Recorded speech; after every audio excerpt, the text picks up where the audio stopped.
ओम नमः शिवाय। हर हर महादेव। अमरनाथ यात्रा स्टार्ट होने वाली है। बाबा बर्फानी के बुलावे का इंतजार तो हर किसी को होता है, पर पहाड़ों में का सफ़र जहां बहुत ही खूबसूरत होता है, वहीं अमरनाथ यात्रा कठिन और अनकम्फर्टेबल होती है। वहां का मौसम कब बदल जाए कोई नहीं जानता। एक छोटी सी गलती या एक छोटा सा कदम आपकी सारी यात्रा का मज़ा खराब कर सकता है। तो इसलिए मैं आपको इस वीडियो में ऑलमोस्ट वो सारी जानकारी बताने वाली हूँ जो आपको अमरनाथ यात्रा जाने से पहले 100% पता होनी चाहिए। तो चलिए दोस्तों, वीडियो को शुरू से शुरू करते हैं। सबसे पहले बात करते हैं आपकी ज़रूरी चीज़ों की, यानी आपके कपड़े। तो वहाँ का वेदर कभी भी माइनस में भी चला जाता है, तो पैकिंग सही से करना बहुत ही ज़्यादा ज़रूरी होती है। तो चलिए स्टार्ट करते हैं। सबसे पहले आपको एक बैग चाहिए जो अच्छा मजबूत हो। ऐसा नहीं कि आपने चढ़ाई की और उसकी बद्दियाँ टूट जाएं, ऐसा नहीं होना चाहिए। आपको ध्यान रखना है कि एक अच्छे और मजबूत बैग की ही लेना है और उसमें अपना सारा सामान पैक करना है। अब बात करते हैं कि आपको कपड़े क्या क्या पैक करना है। दोस्तों, आप जो बेसिक बैग लेकर जाएंगे उसके साथ साथ आपको गर्म कपड़े भी लेकर जाना है। हाँ गाइस, जैसा कि आपको पता है कि वहाँ कभी कभी माइनस में भी चला जाता है वेदर, तो वहाँ ठंड बहुत ही हद से ज़्यादा वहाँ ठंड पड़ती है, तो आपको गर्म कपड़े लेकर बहुत ज़रूरी जाना है। वो गर्म कर में क्या क्या कपड़े ले जाना है तो मैं आपको सारे कपड़े बताती हूँ। आप एक मोटी जर्किन जो कि बढ़िया हो, कंपनी की हो, और अगर वाटर प्रूफ हो तो ज़्यादा ही अच्छा है। तो एक गर्म जैकेट ज़रूर लेकर जाएं। इसके साथ साथ आपको इनर 2-3 इनर तो ज़रूर रखना है, क्योंकि आपको पता है कि सफ़र 2-3 दिन का रहने वाला है, चढ़ाई उतराई का। और जैसे अगर बारिश वगैरह का मौसम रहता है तो आपको 2-3 इनर तो लेना ही है। एक आप पहन लीजिएगा और 2 रख लीजिएगा। इसके साथ साथ आपको उसके साथ साथ एक गर्म स्वेटर ज़रूर रख लें, ताकि इनर के ऊपर आप स्वेटर पहन सकें, और अगर ज़रूरत के हिसाब से ज़्यादा ठंड लगी तो आप ऊपर से जर्किन भी पहन सकें। तो इस तरह से आपको ठंड से बचने के लिए ये सब करना है, क्योंकि वहाँ का मौसम कभी बदलता है। जो आपकी ठंडी हवा से बचाएगी, जो जर्किन होगी वो आपको वहाँ की बहुत ठंडी हवा से बचाएगी। तो आपको कुछ इस प्रकार से वहाँ पर कपड़े पहने हैं जो कि आप वहाँ के अकॉर्डिंग प्रोटेक्ट कर पाएंगे, क्योंकि चढ़ाई के दौरान कभी कभी गर्मी लगती है तो कभी कभी ठंड। आप अपने अकॉर्डिंग अपने आप को प्रोटेक्ट कर पाएंगे। तो यात्रा के दौरान जो आपका बैलेंस जो है बना रहेगा। दोस्तों, पहाड़ों में बारिश का कोई भी भरोसा नहीं रहता है। रास्ते में प्लास्टिक वाले रेनकोट हवा में फट जाते हैं, तो इसलिए एक अच्छा रेनकोट तो ज़रूर पैक करें। दोस्तों, आपको एक वूलन कैप जो कि आपके कान ढके और एक सन कैप जो आपको धूल से बचाएगी, तो ये भी पैक करने हैं। साथ में वाटर प्रूफ वूलन ग्लव्स, तो वो जो है आपकी उंगलियों का बचाने का काम करेंगे, क्योंकि ट्रैकिंग के आपके लाठी, जैसे हाथ में लाठी भी पकड़ना पड़ेगी। अगर हम मोबाइल से वीडियो भी बनाते हैं तो हमारे हाथ ऑलमोस्ट निकले ही रहेंगे, और वहाँ ठंड बहुत ज़्यादा पड़ती है तो उंगलियां अकड़ने का भी खतरा रहता है। तो वो ग्लव्स आपके बहुत काम आने वाले हैं, तो आप ग्लव्स भी ज़रूर रख लें। ज़्यादातर वाटर प्रूफ ही रखें, गीले ना हो, ताकि ठंड से भी सुरक्षा करेंगे वो, और साथ में आपके बहुत उपयोग में आएंगे। दोस्तों, जो भी आप सारा सामान लेकर जा रहे हैं तो एक बात याद रखिए कि उनको आप एक अलग अलग पॉलीथिन में पैक कर लें। पॉलीथिन में पैक करने के बाद जैसे आप जर्किन, स्वेटर, इनर, ग्लव्स वगैरह, टोपा, ये सब अलग अलग पॉलीथिन में पैक कर लें। जिसके बाद सारी पॉलीथिन एक बैग में रख लें। अगर बैग वाटर प्रूफ हुआ तो ज़्यादा ही अच्छा है, क्योंकि रास्ते में कहीं भी बारिश हो सकती है, और बारिश से अगर हमारा बैग ऑलमोस्ट गीला हो भी गया तो हमारे अंदर के कपड़े जो हैं उस बारिश से बचे रहेंगे। तो आप ये काम ज़रूर कर लें, क्योंकि हमारे कपड़े ही हमारी सुरक्षा का साधन है वहाँ पर। दोस्तों, अमरनाथ यात्रा में आपको खंड में पैदल चलना पड़ता है, खराब रास्ते, और ऐसे में अगर जूता सही नहीं हुआ तो रास्ते में आपके जूते फट सकते हैं, तो आपके पैरों में छाले भी पड़ जाएंगे। तो इसलिए आप जूते अच्छी क्वालिटी के ही लें, और अगर वाटर प्रूफ ले तो ज़्यादा ही अच्छा होगा, ताकि आपके पैरों में ना छाले पड़े और ना जूते गीले हो, क्योंकि रास्ते में पथरीले रास्ते हैं, पत्थर वगैरह बहुत रहते हैं, चढ़ाव है उतराव है। तो ऐसे में अगर आपके जूते गीले भी हो जाते हैं, बारिश से भी गीले हो जाते हैं, तो अगर वाटर प्रूफ रहेंगे तो बहुत ही बढ़िया रहेगा। अगर हम नाश्ते की बात करें, जैसे कि वहाँ पर खाने पीने की क्या व्यवस्था है, तो खाने पीने की गाइस बहुत व्यवस्था है। हाँ, हम कहीं भी कुछ भी खा सकते हैं, वहाँ बहुत भंडारे चलते हैं। तो आपको बैग में अपने खाने पीने की कोई भी चीज़ रखने की ज़रूरत बिल्कुल भी नहीं है। आपको पास पास में ही ऐसे भंडारे मिलेंगे जो कि आपकी पूरी यात्रा को कंप्लीट कर देगा। इसके बाद आप एक पानी की बोतल तो अपने साथ ज़रूर लेकर जाए चढ़ाई में। आप ये ना सोचिए कि हम भंडारे में पानी पी लेंगे तो हमें पानी की मतलब बोतल की कोई ज़रूरत नहीं पड़ेगी गाइस। दोस्तों, बोतल की आपको सख्त से सख्त ज़रूरत पड़नी है, क्योंकि हम चढ़ाई करते हैं तो हमें प्यास लगती है, हमारा गला सूखता है।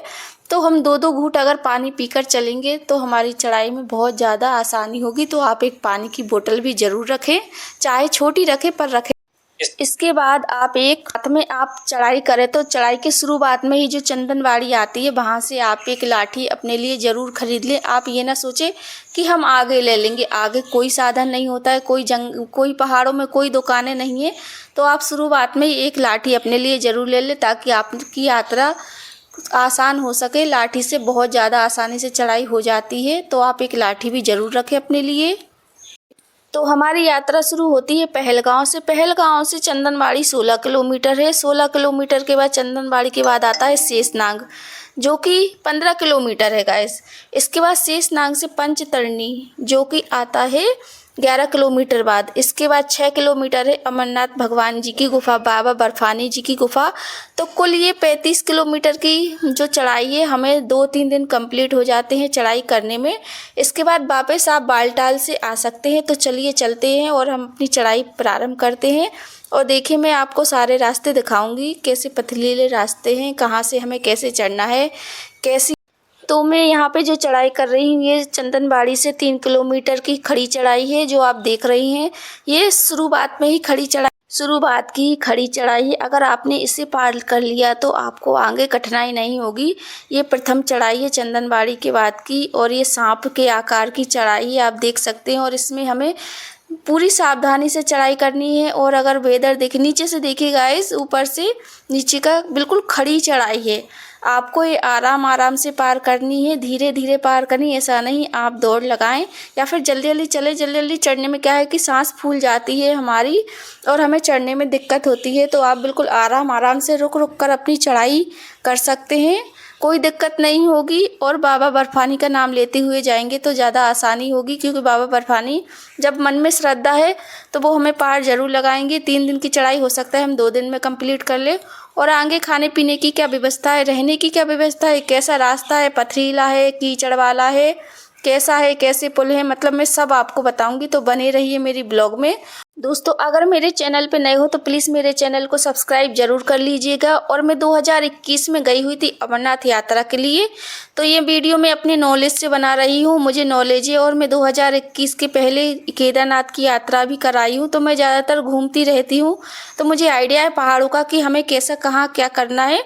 और जैसे कि बताते हैं कि कपूर रखना चाहिए, पहाड़ों में कपूर से सांस लेना चाहिए, पर कपूर नहीं रखना चाहिए गाइस। कपूर यहाँ पर सख्त मना है, कपूर से सांस नहीं लेना चाहिए।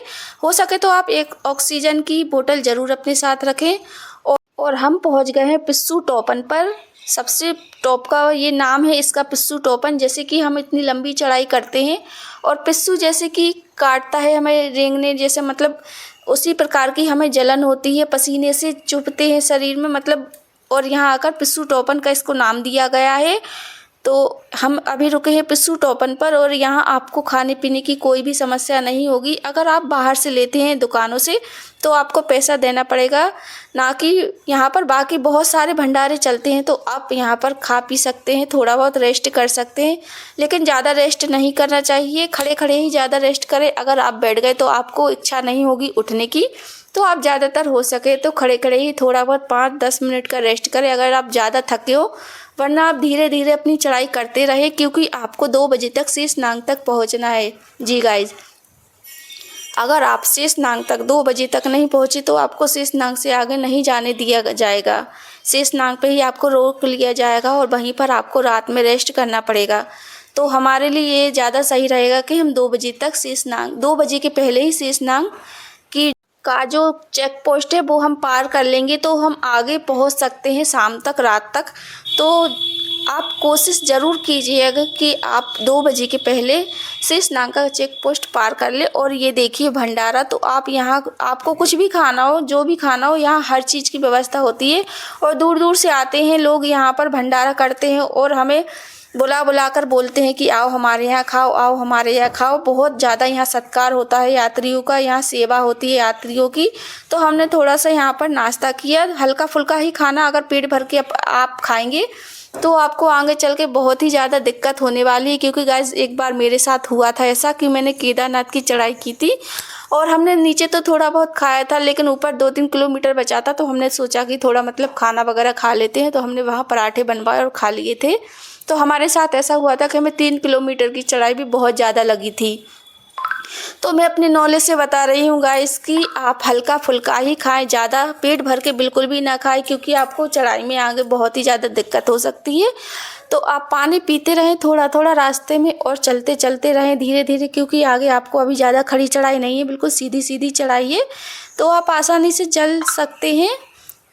दोस्तों मैं पहलगाँव से आपको इसलिए बता रही हूँ कि अगर हम बालटाल से जाएंगे तो बालटाल की जो जितनी 14 किलोमीटर की चढ़ाई है वो बिल्कुल खड़ी चढ़ाई है, बिल्कुल खड़ी चढ़ाई। और आपको 14 किलोमीटर की चढ़ाई आपको आने की और जाने की 1 दिन में कंप्लीट करनी है। तो मुझे नहीं लगता कि कोई भी 1 दिन में आने और जाने की कंप्लीट चढ़ाई कर सकता है, क्योंकि खड़ी चढ़ाई है और वेदर भी कभी भी बदल जाए इसका कोई भी भरोसा नहीं है। और वहाँ पथरीला भी ज़्यादा है। बाबा बर्फानी के गुफा के आसपास 2 साल पहले ऐसा एक हादसा हुआ था। आपको तो पता है कि कई लोगों की जान चली गई थी, जिस वजह से वहाँ टेंट की अब सुविधा नहीं है पहले रहने की। बाबा बर्फानी के पास बहुत सारी सुविधाएं थी, वहाँ टेंट भी लगे हुए थे, तो पहले लोग वहीं रुक जाते थे, पर अब वहाँ कोई सुविधा नहीं है। तो आपको बालटाल से 14 किलोमीटर की चढ़ाई करना है और फिर वापस भी जाना पड़ेगा बालटाल। तो इससे अच्छा ऑप्शन यही है कि आप इस साइड से जाएं, रुकते हुए जाएं। इस साइड बहुत सारी सुविधाएं, क्या क्या सुविधाएं मैं आपको बताऊंगी। फिलहाल आप वेदर देखिए, कितना प्यारा वेदर है। ऐसे लग रहा है कि हम आसमान में हैं और बादल नीचे हैं, हम बादलों में चल रहे हैं। तो इतना खूबसूरत नज़ारा गाइस पैदल ही तय किया जा सकता है, महसूस किया जा सकता है।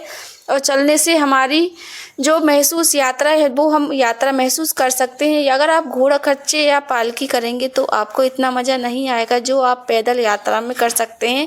जो हमारी यात्रा है ये 3 दिन की यात्रा है, लेकिन हमें हमेशा महसूस रहेगा कि हम किस तरह बाबा बर्फानी के दर्शन करने गए, किस तरह हमने दर्शन किए, किस तरह पैदल गए। हर एक यात्रा, हर एक बात हम लोगों को फील रहेगी। तो आप ज़्यादातर हो सके तो पैदल ही यात्रा करें, घोड़े खच्चर से यात्रा बिल्कुल भी ना करें, क्योंकि ये जानलेवा भी कई दफ़े हो सकती है। क्योंकि घोड़े पर भी मैंने देखा है कई लोगों को कि घोड़े पर भी कई लोग गिर सकते हैं, और वो घोड़े वाले नहीं देखते, वो तो अपनी रफ्तार में भगाते रहते हैं। और दोस्तों यहाँ पर जो यहाँ के फ़ौजी हैं, बहुत ही ज़्यादा सिक्योरिटी गार्ड है यहाँ पर। हमें कोई भी चीज़ की कोई भी दिक्कत नहीं होने वाली है। यहाँ रास्ते में हर जगह फ़ौजी साहब लगे हुए हैं अपना अपना काम, अपनी अपनी देखभाल करने में। तो यहाँ पे पहले जो आतंकवादी आतंक फैलाते थे, अब वो माहौल बिल्कुल भी नहीं है। निडर होकर हमें जाना है, यहाँ कोई भी डर नहीं है। और यहाँ देखिए कुछ दुकानें लगी हुई हैं और यहाँ रेस्ट करने के लिए जीने टाइप में ही बने हैं। तो हमने थोड़ा वहाँ 2 मिनट रेस्ट किया। इसके बाद हम बढ़े आगे तो हमें दिखा हमारा राष्ट्र ध्वज, तो हमने उसको सैल्यूट किया, क्योंकि हमारे देश की शान है, हमारे भारत की शान है राष्ट्रीय ध्वज। इसके बाद हम बढ़ गए आगे, क्योंकि हमें पहुंचना था जल्दी से जल्दी 2 बजे तक। और ये देखिए गाइस, ग्लेशियर के नीचे से निकल रही है नदी, बह रही है। आमतौर पर जो बड़े बड़े बर्फ़ गिरते हैं, यहाँ पर बर्फ़ गिरती रहती है और पिघल नहीं पाती, और एक के ऊपर एक फिर बर्फ़ गिरती रहती है। तो जिस वजह से ये ग्लेशियर बन जाते हैं और इनके नीचे से नदी पिघल पिघल कर बहती है, और ऊपर ये ग्लेशियर कभी नहीं पिघलते। तो ऐसा कुछ रूप ले लेते हैं अपने आकार में। तो आप देख सकते हैं कितना प्यारा मौसम लग रहा है।